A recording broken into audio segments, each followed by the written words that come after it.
50th anniversary of the fight of the century between Muhammad Ali and Joe Frazier at Madison Square Garden. It took place on March 8th, 1971. The Garden has had so many, and too many to count, incredible moments over its 140 plus years. But I think we would all agree that March 8th, 1971 certainly sits amongst the top of people's lists of our top moments, and certainly sporting moments. We were really hoping to book a great fight and had some great plans to celebrate the occasion. But because of the way the world is right now, that plan had to be postponed. But I can assure you that we will find an appropriate way to celebrate this milestone in the arena down the road. We have an amazing group of boxing legends here with us today, all with connections to the fight and or the fighters. And I want to thank all of you guys for being here to share your stories and to celebrate this with us today. With that said, I want to introduce today's moderator, one of the world's foremost historians in our sport. He was inducted into the International Boxing Hall of Fame in 2017. He's Showtime's boxing analyst. He's a great friend of the Garden, a great friend of mine. He's always been very supportive. And I want to welcome Steve Farhood. So I'll turn it over to Steve to start the panel discussion. Thank you, everybody. Thank you, Joel. And I want to offer you $100 right now for that. There you go. I'll take it. All right. I was 14 years old on March 8th, 1971, and I'll never forget it. I was in 8th grade, and I saw the fight on closed circuit TV with my uncle at Manhattan Center, which is right around the corner from the Garden. And I will never forget the Garden that night, the scene outside the Garden with all the mink coats and all the fancy. Hey, Bernard. Bernard's joined us. Started the. But I think that in looking back at 50 years, it clearly, Ali Frazier 1 was clearly the biggest sporting event ever. And I think it still has been, remains as such. I mean, nothing really compares. And obviously our panelists will discuss that a little bit. So let me get right to it and introduce them. Bernard Hopkins, since you, I don't know if Bernard can hear us yet, but he'll get around to it. Bernard Hopkins, former middleweight, great champion, light heavyweight champion, fought from 1988 to 2016, and he kept breaking his own record as the oldest fighter ever to hold a world title. He was 51 years old at the time of his last fight. And on March 8, 1971, Bernard Hopkins was 6 years old. Bob Arum had already been promoting boxing for about 5 years, and Bob was smart enough to start at the very top. His first promotion was Muhammad Ali against George Chuvalo. So he not only promoted Ali, he was one of Ali's lawyers, and he actually was in attendance at the Garden on March 8th, 1971. Of course, Bob has been the head of Top Rank, and you could certainly make the case that Bob is the greatest promoter in boxing history. Larry Holmes, world champion from 1978 to 1985. One of the greatest of all time. And Larry went 69-6, and he has a special place on this panel because he sparred extensively with both Joe Frazier and Muhammad Ali, and of course fought Muhammad Ali as well in 1980. Larry Holmes on March 8th, 1971 was 21 years old, about to turn pro shortly after that. Jerry Cooney, #1 heavyweight contender, fought from 1977 to 1990. He went 28-3. And in 1982, he took on Larry Holmes in one of the biggest fights of all time. Jerry Cooney on March 8th, 1971 was 14 years old. So Bernard, since we have you, welcome. Good to see you. And one of the reasons that this fight meant a lot to you is because Joe Frazier obviously was from Philadelphia, as you were. Can you discuss a little bit the significance of Joe Frazier to Philadelphia and to you personally? Yeah, not just for boxing reasons. I think Joe and his son Marvis, of course, and Jackie, and they contribute to Philadelphia by being at events and being at different places that has a lot of things to do with the community. But knowing Joe Frazier history and knowing what my dad and my mom used to talk about, going to his fights back in the 70s, and then being around that history, being around that icon, and then getting to know Marvis, and then getting to know Jackie, even to today, as she sits as a judge in Philadelphia courts. Man, let me tell you, when people say Philadelphia, they think of Joe Frazier. And I wanted people to have that same feeling because of Joe Frazier when I put my DNA of history in the history books of Philadelphia and, of course, the world. But that's what Joe Frazier meant, and as far as I'm concerned, the Joe Frazier legacy meant. But it started from Joe. And even though I believe he's from Beaufort, North Carolina, and migrated to Philadelphia, and adopted Philadelphia, and then Philadelphia adopted him as his home. I really often heard him say where he's originally from, but I knew he was proud of that. But he also represented a lot of history and represented Philadelphia, I believe, that is a burden, but is capable for those who came after Smokey Joe Frazier. And I'm one of those proteges. I'm one of the products of being influenced and inspired by Joe Frazier in the Philadelphia area, which produced many different class weights of well-respected fighters and champions. And the heavyweight division has always been the head of boxing when it comes to the body of boxing. And Joe Frazier represented Philadelphia and represented that in a high quality of respect. Bernard, Philadelphia was still is a great boxing town, but I think that when you look back at the 50 years, Ali Frazier one belonged at Madison Square Garden. And Bob, you were there. You had a great seat. You had promoted Ali previously. So discuss, when you heard the fight was first made, Bob Arum, how big did you think it was going to be? And were those expectations met? Well, first of all, you have to give props to the guy who made it happen, which was Jerry Perenchio, and with financed by Jack Ken Cook, who owned the Forum in Los Angeles and the Lakers. Up to that point, boxers fought for a modest guarantee against a percentage. About a year before that, I was called to Las Vegas because I was told that the governor had approved Ali and Frazier fighting. And so I had them each sign a contract for $300,000 against 35% each of them of the revenue. And Howard Hughes, right before the Boxing Commission in Nevada was ready to approve that fight, Howard Hughes called and put a kibosh on the fight. So now, a little later, Ali got his comeback in Atlanta against Jerry Quarry. And then Herbert Muhammad asked me to start Top Rank, which we did. And we promoted in Madison Square Garden Ali against Bonavina on December 7th, 1970. And now everybody was talking about Ali fighting Frazier. And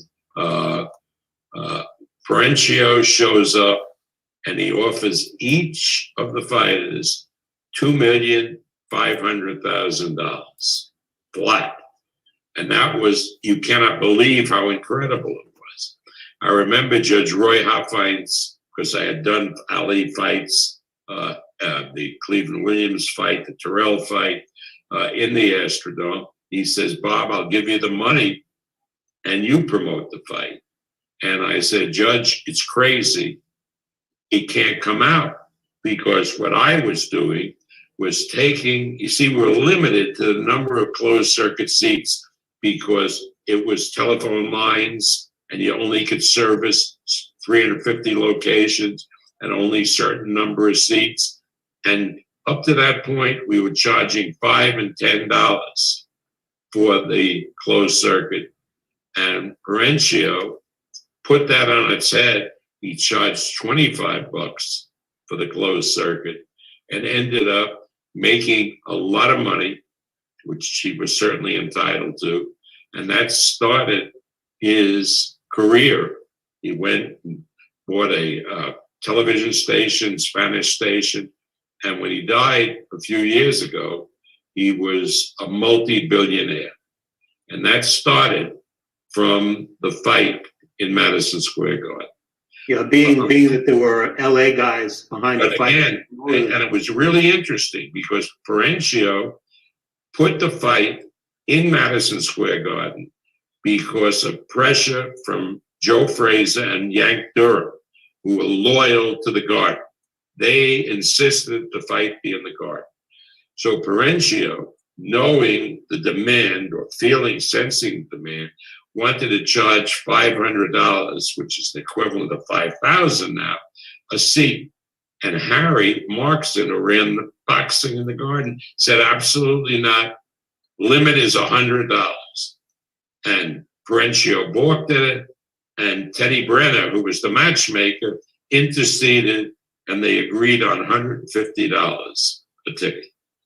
And obviously, you know, I had 6 of the best seats in the place, the high rises, you know, right at ringside. And I was offered $2,500 a ticket, which meant I had 6 tickets, $15,000. Lawyers weren't making that in a year. And, but I went and with my then wife and my partner then, Fred Hoffheinz, and his wife. And again, it was the magical night that I will never, ever forget. Bob, because you were there and you're the only panelist who was there, just paint a little bit of a picture. You walk into the Garden that night. You had been there before many times. You would be there many times after that. But describe what made that atmosphere unique that night. Okay, let's back up. Because we talk about this fight and rightly so, as the biggest boxing event, if not the biggest sporting event of all times. And the question then is why? I mean, we knew Ali had never lost. He had not been allowed to fight for 3.5 years. He was on a comeback. And Joe Frazier, in the interim, we had done a tournament for an interim champion, and Jimmy Ellis won that tournament. The Garden kept Frazier out of the tournament, and Frazier fought for the New York version of the heavyweight championship. And after he beat Buster Mathis, a match was made with Frazier and Ellis, and Joe knocked out Ellis to be the undisputed, you know, interim champion. So there was a lot of boxing interest, but that is not what really made it the greatest sporting event that I've ever witnessed. Because you have to go back, it goes back to politics. When Ali said, I ain't going into the army because I got nothing against the Viet Cong, 90% of Americans were in favor of our participation in the war at Vietnam. As time went on, more and more people felt that it was stupid to be at Vietnam. Now, if you take a poll, I think it's 90% say how stupid it was. But so more people were coming out, and the event became politicized. Ali was against the war in Vietnam. He had been suffered because he was against the war in Vietnam. Majority of Americans, this is early 71, in the beginning, in Nixon's first term, were still in favor of the war. A sizable number, particularly people of color, had been against the war and continued to be against the war. So it was polarized. Right. And I remember, to my shock, that a majority of the people in Madison Square Garden that night were for Frazier, not for Ali, because, again, it was people, the Clover Lake group, all white guys and so forth, who were still, rah-rah Vietnam War, and were for Frazier and Ali against Ali. Right. Now, Ali used that, which is really the thing that I regret most, because Ali sensed what was happening. And he then categorized Frazier as the white man's fighter. And that started Uncle Tom. And throughout the rivalry, Ali and Frazier, Ali used that to get under Frazier's skin. Right. But again, it was big. I mean, the event was so big worldwide, really, because of politics. And if you think politics today is polarizing, it was as polarizing in that time. The political and social angles of the fight certainly made it fascinating. I think there are only 3 fights in history that transcended boxing to that degree. The first one was Jack Johnson, Jim Jeffries, way back. Then Lewis Schmeling rematch on the just as World War II was about to begin for America, and then this fight as well, as you put it. But clearly Lewis and Schmeling, because of the fact that Schmeling was the Nazi fighter. Nimble. And even, I forget what he was or wasn't, but that's how he was labeled. And Joe was standing up for American values. The Johnson-Jeffries fight, I think, maybe only became significant in retrospect. But the other 2 were significant going into the fight. Right. Larry Holmes, let me bring you in here. You have a unique perspective on these 2 fighters, because you obviously fought Ali, but you sparred before that with both Ali and Frazier. So you're 21 years old. You're still an amateur, ready to turn pro. Tell me where you were for that fight and what it meant to you. Well, I was in Philadelphia. My trainer, Ernie Butler, because he knew the people down there, took me down there. And we watched the fight. I was amazed, that Joe Frazier fought and took the punches that he took, and was hanging there with Muhammad Ali. It was a great fight, and I don't know how people made out or whatever, but it was a good fight. It was a good fight for the fighters, both fighters, and a fight that we should never forget. Larry, at that point, obviously you weren't connected with Ali and Frazier as you would come to be later. If I told you then, when you were 21 years old, that this fight would have the history and the meaning that it ultimately has had, what would you have said to me? Did you realize at the time how big this was? No, I didn't realize how big it was. I just wanted, a fighter. I wanted to see the fight. I wanted to see them guys get down and do what they had to do, because Ali talked a lot. Because I'm back and forth from Easton to Deer Lake, and it was just crazy. Ali started it and kept it going. Joe Frazier didn't want to be bothered with it, but he had no choice because he was in the middle of it. And I enjoyed every bit of it, waiting for that fight to happen. Jerry Cooney, 14 years old at the time, Huntington, Long Island. Give us your initial memories of that night and that fight. Well, I wish I could have got my hands on Bernard Hopkins back then at 14. We could have fought together. Listen, that night I could swear on everything holy to me that I was in the garden watching Clyde Frazier, Frank Sinatra, Joe DiMaggio. I could have swore I was there, watched the whole thing. It was so magical between those 2 guys. And listen, you had to love Muhammad Ali. But I always was the underdog guy, and Ali kind of beat Joe Frazier. He wasn't as fast-witted as Ali, and so during the fight, I'm watching Ali. He's doing good, and then Frazier's coming on, and you couldn't help but root for him. And when he dropped, Ali in that last round, it was like, wow, the guy won. The underdog won. That helped him to win the fight. Had he not, knocked Ali down. I don't think he would have got the decision. But also, if you look back on it, this big thing Bob Arum was talking about, the Vietnam War and all what's going on. This was such a big fight that the people in Vietnam and the United States, they stopped the war to watch the fight. So it was just so much involved in it. And this guy, I watched him walking down the airport. I swear he had a glow about him. And I spent time with him at the UN. I once invited him to come to my house in the Hamptons. I was 21 and 22. He said, all right, I will. I wound up canceling because I was intimidated. How am I going to take care of 30 people in my house?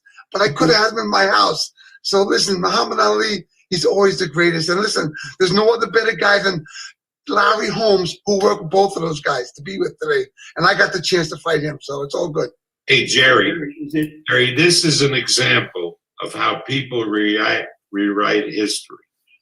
I mean, you just said the war stopped in Vietnam, people watched the fight. Let me assure you, there was no satellites at that point to Asia, so it was impossible for people to have watched the fight in Vietnam. But it's a good story. War stopped. That's what I heard. Now watch the fight. No, but it didn't happen. You would have got the money from them, right? Bernard Hopkins, we're talking about. I'm gonna believe Bob Arum, because if it was, he would have got some pay-per-view influence involved. Exactly.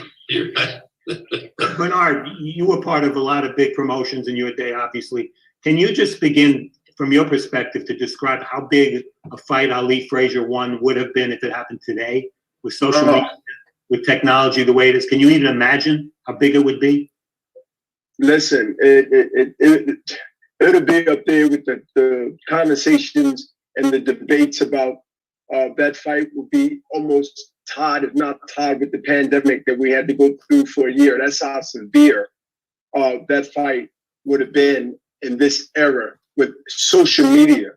I mean, my God. I mean, think about it. Think about the resources and things. I mean, if we're sitting here at 21, reminiscing about the past and put it in retrospective of now. I mean, can you imagine? Can you imagine? But it played its role. It played its time in its time.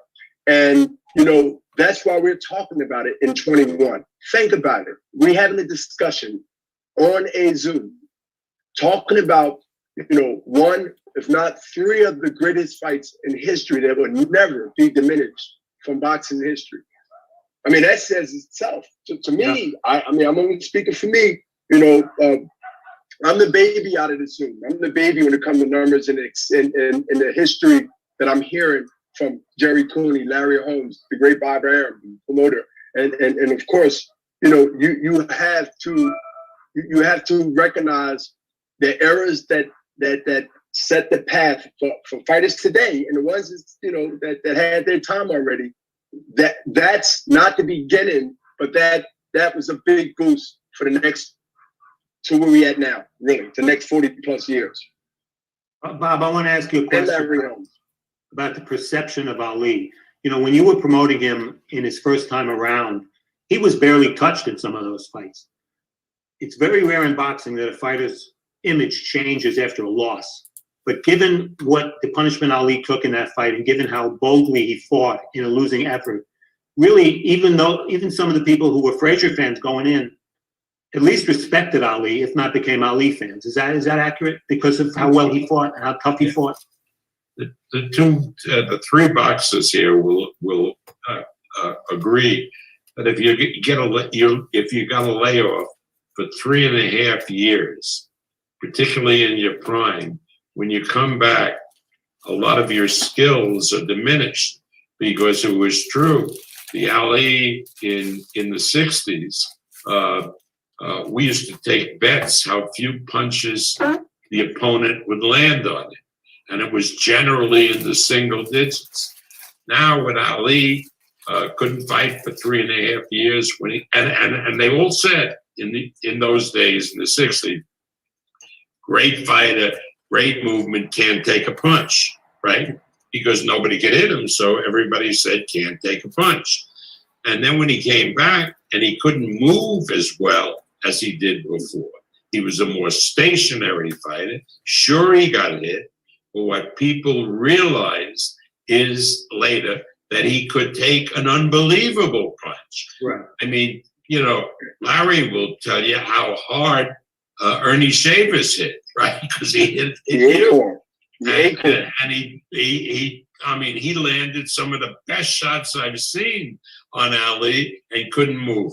So again, it was a different Ali post the 3.5 years than pre. Right. But again, going into that fight, and I was prejudiced, obviously, I believed that Ali was invincible. And I was assured of that because I had seen him fight Bonavina. And it was a tough fight, but he won clearly and knocked out Bonavina in the 15th and last round. And if you remember, Frazier fought Bonavina twice before that. And one of those fights, Bonavina clearly won that fight, and Frazier got a hometown decision. And so I didn't think that Frazier was in the same class as Muhammad Ali. And obviously, in March of 1971, I was disabused of that notion because Frazier clearly won that fight that night. And Jerry, it wasn't because of the knockdown, because in New York then, it was a round system. So there was no 10-8 rounds and so forth. So Frazier got credit for the last round. But even rooting for Ali, I had to fight 9-6 for Frazier. Yeah, I mean, that's what I felt too. Like from watching the fight as a fan, Frazier took it. That was just a ceiling. It sealed it that night when he dropped him. Yeah. But Larry, let me ask you this. You became, in years to come, you became familiar with both Joe and Muhammad as their sparring partners. And of course, you fought Ali later on. If the very best Larry Holmes had fought Ali or Frazier in 1971 when they fought each other, what do you think would have happened? I would have won, man. That's not going to put me down. I would have won both of those fights. The referee would have had to stop the fight with Joe Frazier because I'm going to hit him with that jab all day long. And Ali, he was going to run. He didn't want to trade with me. He didn't want to trade, so I'd have beat both of them guys. Larry, stop talking about that jab. You reminded me about that jab. Ask Jerry Cooney about that jab. Jab, you know. Yeah, Jerry, let me ask you this. Some of your biggest fights were at the Garden. This fight, of course, I said before, belonged at the Garden. What made it special that it was at the Garden? Why was that the right venue for this fight? You know, every so often you go to the Garden, which is the greatest place in the world, Madison Square Garden. You could feel magic in the air. You could feel the magic around the ring, the air. It was just like, wow, this is the greatest place in the world, and I'm here today to watch this fight. And that's what was. These two guys were, you know, they were so evenly matched. Frazier, Ali, boxer, slugger. I mean, you just couldn't get away from it. Bob was talking before about Fury and Joshua. The numbers that will be phenomenal. If Ali and Frazier were here today, it would do way past that. You have to agree with me, Bob, don't you? Yeah, absolutely. But again, this is now, and that was then. So very, very hard. Like people say, how would Ali Frazier do if it took place now? Absolutely great, but it took place then. How would Lewis and Schmeling have done if it took place now? Well, again, it took place then. And I remember as a kid staying in bed late and listening to it on the radio. There was no television then. Right. The world marches on. Yeah, and Bob and everybody said it, you know, that spoke on that. It's true because, you know, if that, yeah, it's good conversation. But I always say when I hear that if word more than once, you know, if my aunt had balls, she'd be my uncle, but she don't. So she's my aunt. So you know, it's good conversation to be talking back and stuff like that. But I think that history is just what it is at that time and place. Whether baseball player, basketball player, football player, or professional boxer. All of it. Jerry, That's why I respect that. A little birdie told me that Muhammad Ali actually called your mom before the fight against Larry. Is that true? Yes, Muhammad Ali called my mother to tell me, don't worry, it was going to be fine. And, he was just a great, if you got a chance to spend 5 minutes with him, he was the richest man in the world. And you live off it, you feel it, you rub it around yourself. And I still have it today. Those feelings, those moments. I got in the ring with him one time, we were introduced, we shadowboxed a little bit. And it was magical. Jerry. He did the con when you called your mom to soften you up, buddy. I'm trying to tell. Well, there was fighting. You watched me for many years. You watched me for many years, including Larry, and of course, Bob Arum. Listen, he got in his head and figured to call your mom, right? Because I'm a Capricorn. Our birthdays 2 days apart, so we January babies. So Ali called your mom, knowing your mom is going to be excited, but also can't wait to tell you. And you're like, he called my mom. Well, we got that moment. My mother has always had that moment. It was the greatest. Good for her at that time. Well, let me throw this out to anybody who wants to answer it. The expectations obviously were unique for this fight. The world stopped and everybody watched. Yet the expectations were met, if not surpassed, by the actual event and the actual fight. Would you all agree to that? And how difficult was it to surpass expectations given how high expectations were? It was magical that night. You can't beat magic. I agree. Yeah, that's special. What fight is that? Don't just talk about fight. What fight is you talking about? Holmes Cooney. Do we have that fight?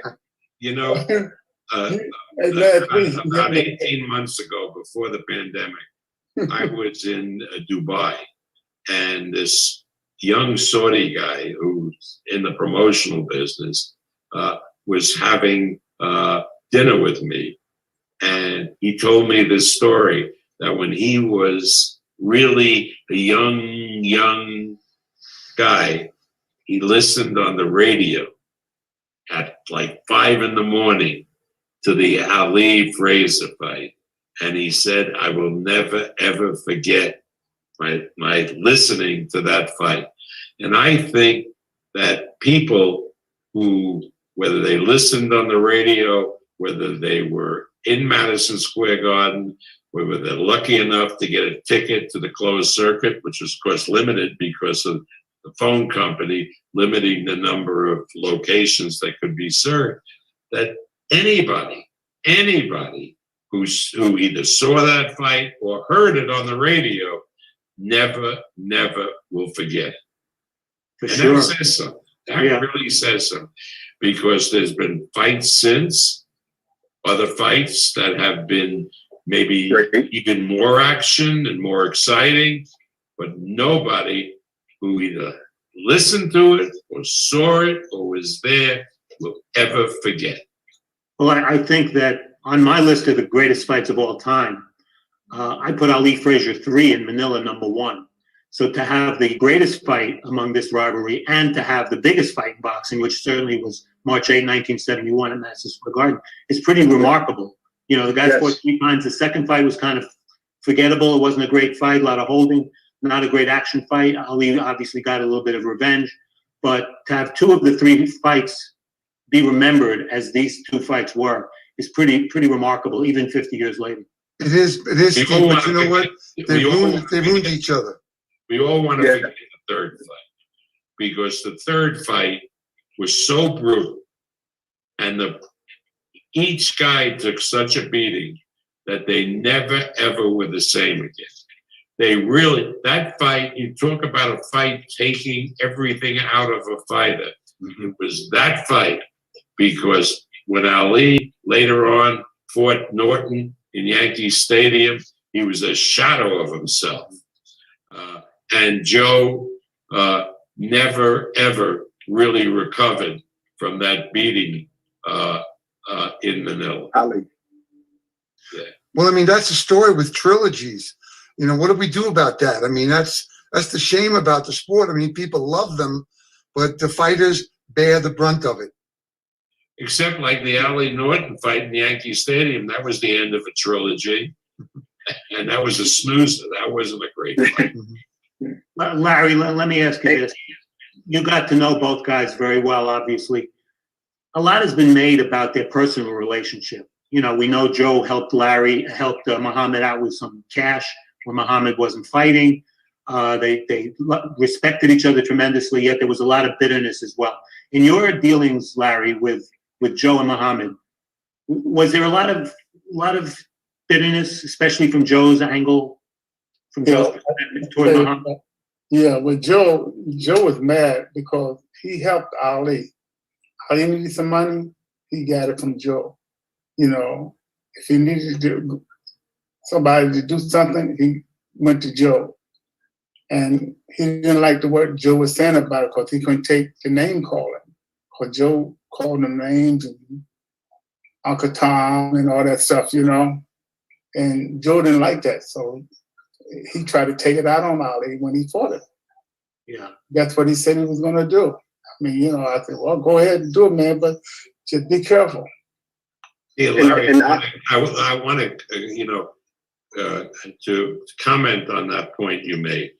You know, the 3.5 years that Ali couldn't fight, he picked up some money lecturing at universities.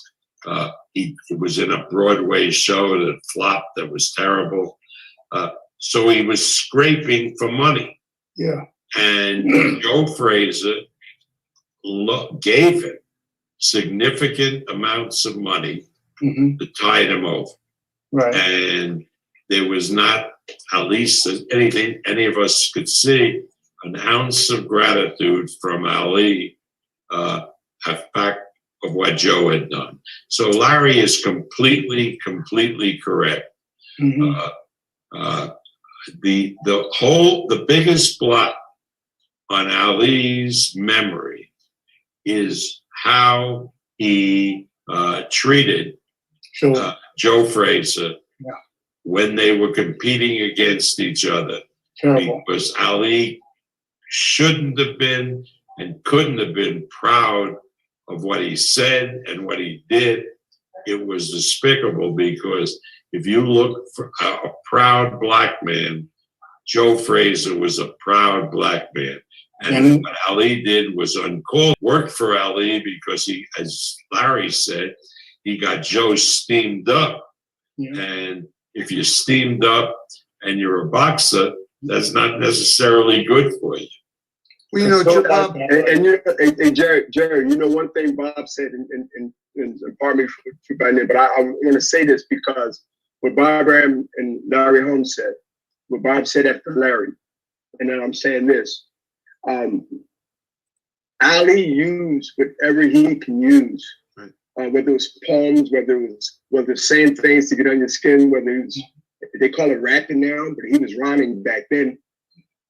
Whatever was used, whether he received money from Joe Frazier, which he did. Joe Frazier did something that a lot of people didn't know until they seen the movies and other things that revealed that.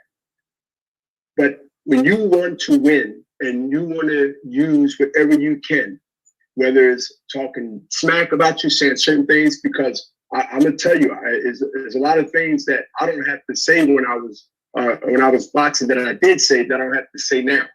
And I believe having that type of spirit as a fighter, and also knowing that it's mental before it's physical. Every fighter don't know that it's mental before physical. They think it's physical and then find out about mental. That's when you're gonna find out the worst way.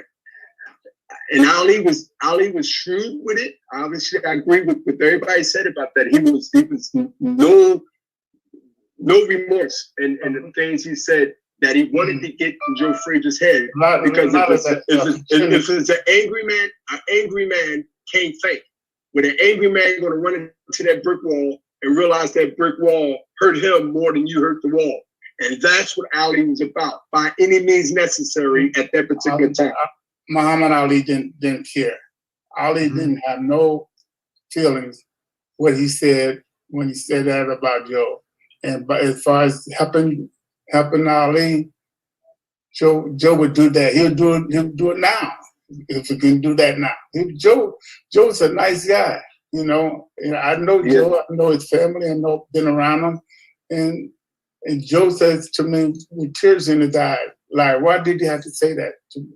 about me. Yeah, that really hurt him. That really hurt him, Larry. I know. That hurt. No question. I spent a lot of time afterwards with Joe because Larry knows I promoted his son Marvis, who you knocked out in one round, Larry, with no Let's don't compassion. talk about that, Bob.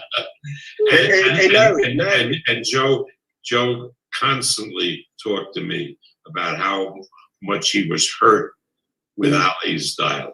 There's no question. You know when I knew this stuff was, really serious, Bob, and you might have heard this years ago. You remember Muhammad Ali was lighting the torch in Atlanta, Georgia, for the Yes. Olympics? Yes. Joe Frazier, look it up. Joe Frazier made, I don't know if it was verbatim, but he said if he was there, he would push him in the fire. Yeah. No, I wouldn't. Yeah. I don't know if Joe said that. Joe. No, I'm telling you, Larry, look it up. Look it up. Bernard is absolutely correct. Ah, To I the know my end, history. Joe I know my Frazier resented, and rightly so, how Ali treated him and Ali's dialogue, which I don't care if it gave him a great advantage. It was out of bounds. What Joe Frazier said, Bob, what Joe Frazier said is, I've done everything my country has asked of me, and he, stayed out of the war, and that was his story. Well, again, that wasn't so smart either, because by that time, everybody was giving Ali plaudits for his position against the war. And yet, let's not forget that when Joe passed away, Ali was right there paying his respects at the funeral. Steve, let me tell you something. Steve, this Bob Arum has got an answer for everything. Only a lawyer can have an answer for that. But Jerry, I think what people missing is part of what Ali represented, not only as a man, but as his religion. Mm-hmm. He was listen, you're talking about a Muslim in a United States, right? At that time, right? Even now, but let's go back to that time. You're talking about a known Muslim, the Nation of Islam, Elijah Muhammad. You're talking about a cult that some people look at it even as of today. So that in the 60s, let alone the 50s, I mean, come on, Larry and Jerry, let's keep it 100.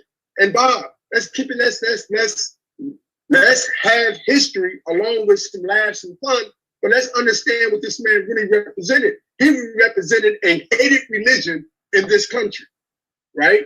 Well, again, I don't want to get into a long diatribe because Elijah Muhammad is different from Louis Farrakhan.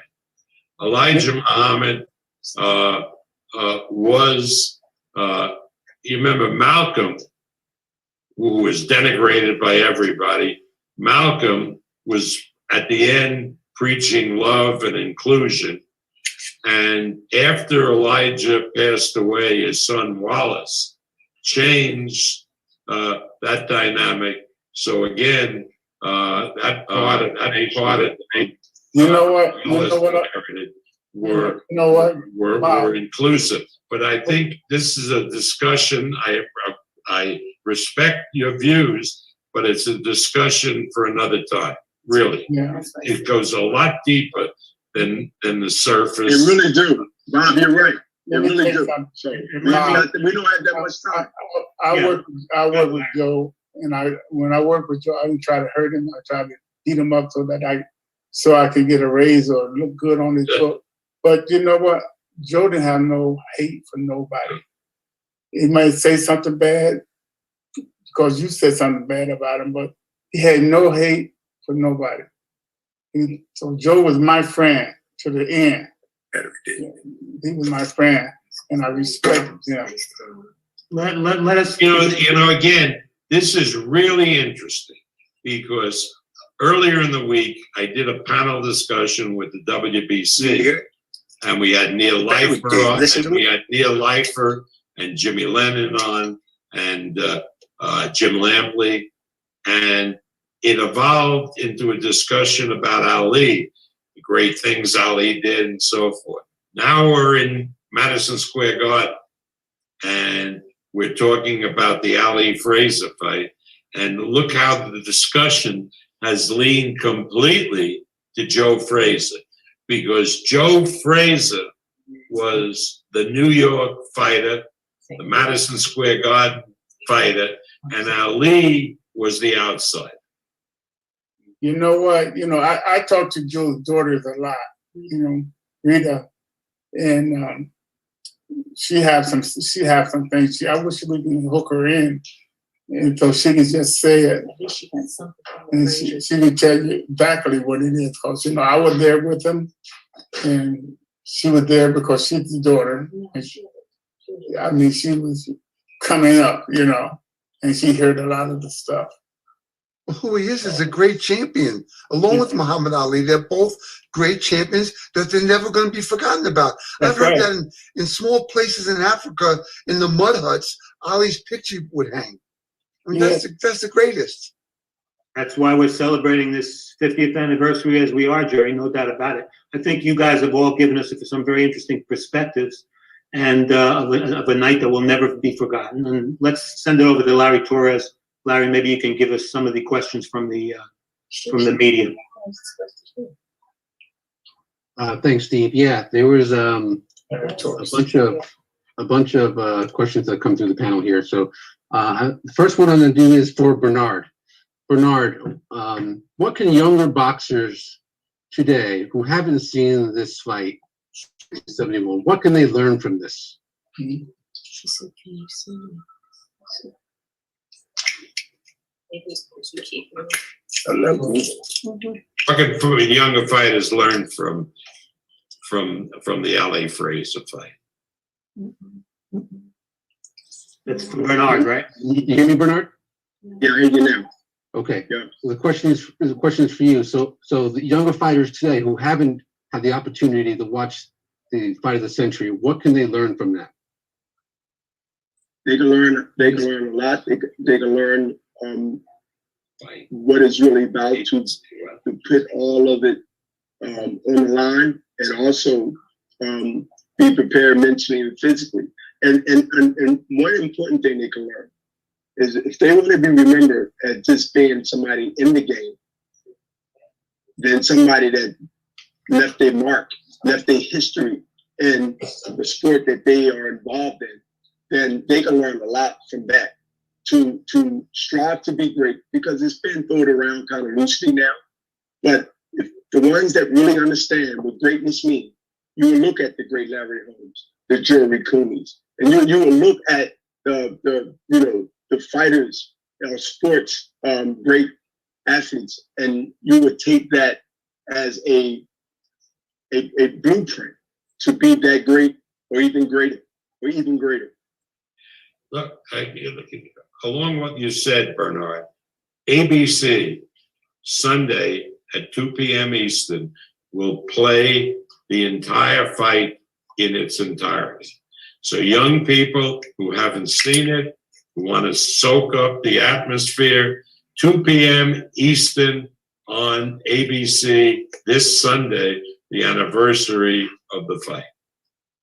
And you know what? I want to say this. Bob, you were a great promoter. You still are a great promoter. The Don Kings, you guys fight just like we fight, trying to get ahead. But I love the fact that we have a guy like Bob Arum around, because Bob Arum would pay you a little bit more than another guy would pay you, and he would treat you a little bit better than another guy treat you. So that's the way it is. And I've been in it with everybody, so I don't have nothing to say, but I'm glad that I got a chance to see you and say that to you on the. I appreciate it, Larry, and it was great. Even though it was just a couple of fights, it was great doing promotions for you. Yes. It really got along and had a good time. Well, listen, Bob, I don't want to tell you, I don't want to, fill you up too much, but I wish you could have been my promoter and got me the right fights to develop me the way I need to be developed. You'd have kept him away from me, Bob. You'd have kept him away. Okay, I got a next question here, and Bob, correct, you are the greatest promoter, and you've seen hundreds of fighters, if not thousands. Who, in your eyes, could be the next Ali or Frazier? We don't want to be the next Ali. That ain't gonna be. I mean, who will be the preeminent heavyweight? That remains to be seen. I mean, Tyson Fury, if he beats Joshua twice, will have a claim. He's a larger-than-life person, great personality, but he's no Ali, you know. And there's a kid that we've been showing on ESPN, Jared Anderson, who I think, you know, he's a young 23-year-old kid who I think will be the next heavyweight champion from the United States, but we'll have to see.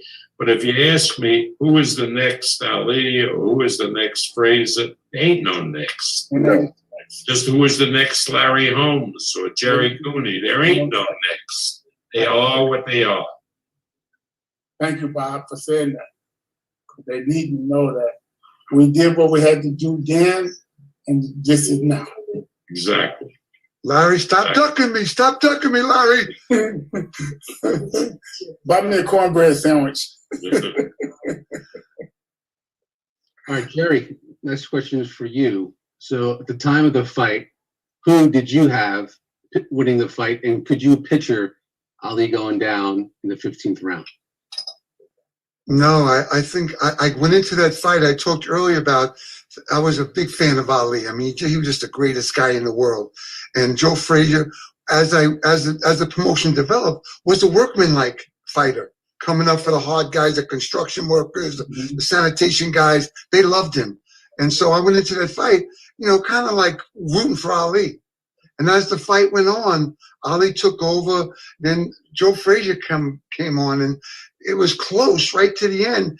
And when I seen Joe Frazier drop, I knew that he took that fight. And it was a great fight because it went back and forth, and they had the will of lions. You know, very rarely do you see that anymore. These guys that they just going to sacrifice themselves to get that win. I mean, in the third fight, both of them were going to quit in that last round until Joe Frazier, Eddie Futch stood up.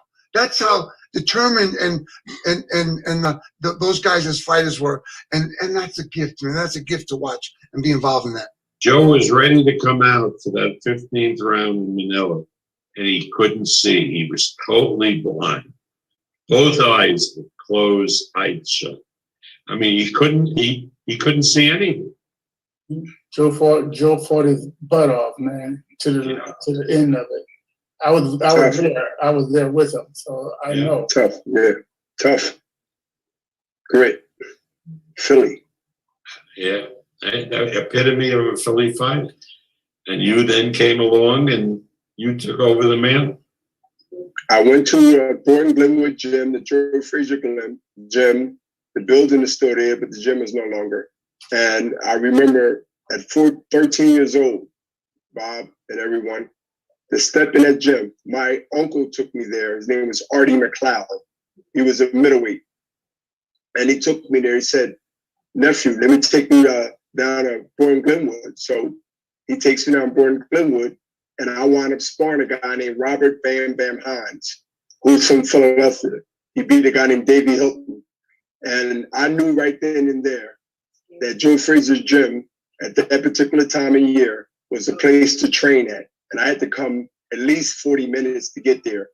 And that's every time I ride by Broad Street and you see Joe Frazier's name right there on Thornton Glenwood, and Larry know what I'm talking about, you, Bob know, and of course Jerry Cooney know that gym.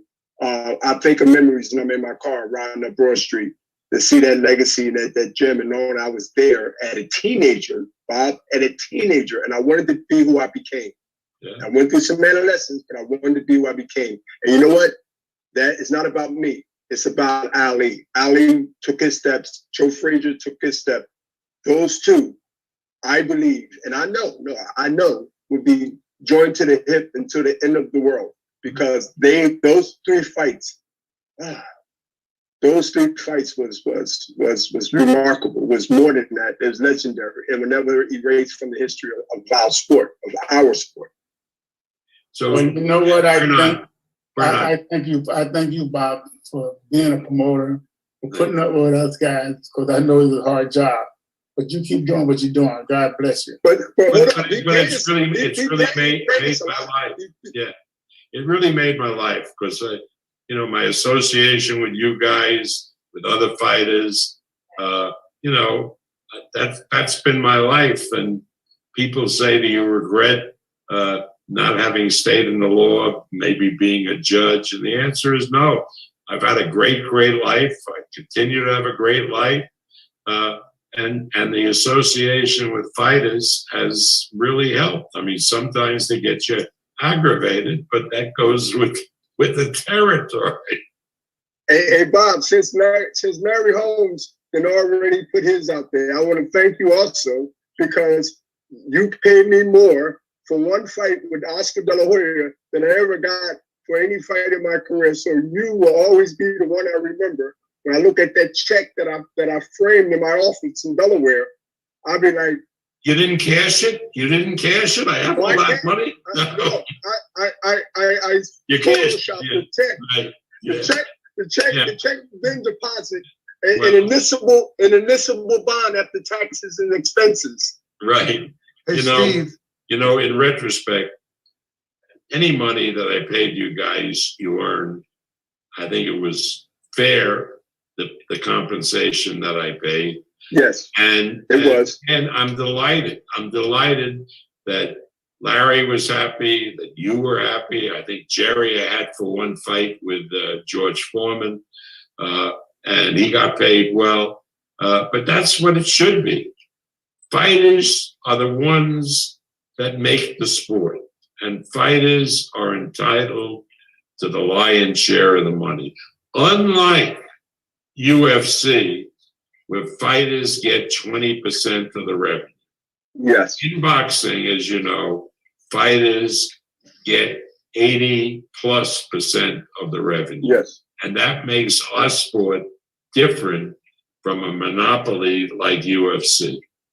Steve Farhart, I want to just tell you should have brought a referee in here today. We need a referee to separate these guys. And Bob, I already thanked you. You're the greatest, bro, in history. I mean, it's just how you land back on your feet and you build a company so big. It's a great thing to see.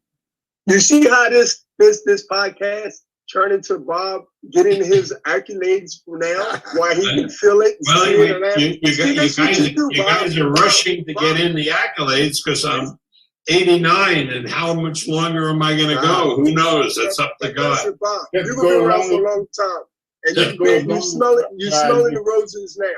You're Yeah. smelling the roses now. That's why we're Bob, you telling can you go this, as long because as you're I smelling the don't worry roses. about nothing else. Just I hope so. God makes a plan. He's the best of planners. So you hang in there, Thank just like you. me. Listen, we Let's have all get together on June 12th. That's when we're going to do a big event in Madison Square Garden. And you guys all got to come and be my guests. And Jim Dolan will give us the big party room upstairs in the garden. And we're going to do a party. And you're all invited to the party before and after the fight. Bob, You still know how to dance? What? You still know how to dance, Bob? Yeah, you got to believe it. I got one more question before we wrap up. I know we kept you guys a little bit longer than we needed to. It's for Larry Holmes. So Larry, you fought Ali. You sparred with both fighters. Just your overall thoughts on the fight itself, and if Ali did not get dropped in the 15th, do you think the outcome would have been a little differently? Yeah, I think so. Ali had everybody. You know, it would have went to Ali. Larry, the scoring was after each round they made the score. I don't know if they put in sheets, but they had it down. Right. And going into that last round, it was a close fight, but most of the judges had Frazier ahead 8-6. And Yeah, I know. In my mind, I thought I had him that way too, but yeah. It's kind of hard to root against somebody that you love and you would expect. Yeah, when you were in New York, Larry, the fight was in New York. I know. And Frazier had as much love from the officials, He if did. not more In New than York. Ali. Let me just correct you here, I guys, thought the okay? Let me officials correct you. were Arthur McCanty- very competent. Arthur McCanty had it 8 rounds to 6, 1 even, and the other two judges had it 9-6 for Joe Frazier. 9-6. Can you believe that? Well, that's what I had, and I was rooting for Ali. Oh, you can say that now. Come on, tell the truth. No, I Leah. had it 9-6. I'm just kidding. I'm only kidding. That's a long time ago. Can you remember it? He remembers everything, this guy. Well, I believe him. everybody watched Sunday, 2:00 Eastern time on ABC, and We score will. the fight for yourself. Score the fight. Easy. And it ain't But you gonna gotta cost watch you it money. first. But you Right. gotta watch it to score. You have to watch it to score it. Absolutely. And watch it on Sunday, full fight, ABC, 2:00 in the Bob. East. Thank you. 2:00 Eastern. All right, we're gonna send it back to Steve to wrap it up. Thanks, guys. Thank you, MSG. Thank you. Thank you. Thanks, Thank you. everybody. Thank you, Jerry. Thank you, MSG. Thank you, guys. Bye-bye. Thank you, Thanks, guys. Larry. Thanks, Larry. See Thank you you, guys. soon. Thank you. See you soon. The pandemic is winding See- down, and we'll all get together. Yes. See you at MSG. Hey, Bob, have a party so we can come to it, will you? I'm gonna do a big party, Larry. I'll Hey, get MSG, picture up, you already said Jerry's picture, Bernie's picture up. Yeah. We're gonna have a great party. Bring the address. In Madison Square Garden. Great. We're gonna We're do that. coming. We're coming, Bob. Okay. Steve, what do you got to say, bro? Just wrapping it up, Monday is the actual 50th anniversary, March 8th. It's fitting because the fight was on a Monday night.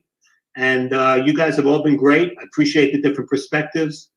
And thank you to MSG for doing this. Hey, Jerry, I know you don't drink, but you come on down to March 8th to get a drink, because I'm going to buy it for you.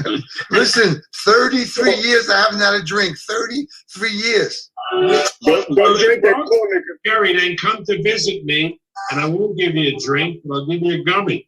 I'm coming.